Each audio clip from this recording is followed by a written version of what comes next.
Employees cooperative housing society میں نومنتخب انتظامیہ نے چارج سنبھال لیا۔ Rawalpindi airport employees cooperative housing society کے نومنتخب جنرل سیکرٹری رانا عبید علی خان نے اپنے عہدے کا باقاعدہ چارج سنبھال لیا، جبکہ نومنتخب صدر چودھری ماجد مختار نے بھی ذمہ داریاں سنبھال لی۔ اس موقع پر نومنتخب انتظامیہ سوسائٹی آفس پہنچی تو سوسائٹی سٹاف کی جانب سے ان کا فقید المثال استقبال کیا گیا، پھولوں کے ہار پہنائے گئے اور نیک تمناؤں کا اظہار کیا گیا۔ نومنتخب کابینہ میں نائب صدر engineer Chaudhry Nauman Bashir, finance secretary Sardar Nadeem, joint secretary Muhammad Azam Kiani, executive member Manzoor الکوئن، executive member Chaudhry Shahzad Ahmad, executive member Abdullah Ashraf اور ایگزیکٹو ممبر حاجی سفیر حسین مغل شامل ہیں۔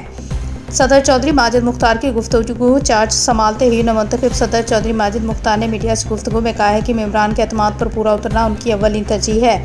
انہوں نے کہا ہے کہ سوسائٹی میں شفافیت، میرٹ اور ترقیاتی کاموں کو ترجیح دی جائے گی اور ممبران کے مسائل ترجیحی بنیادوں پر حل کیے جائیں گے۔ جنرل سیکرٹری رانا عبید علی خان کا بیان۔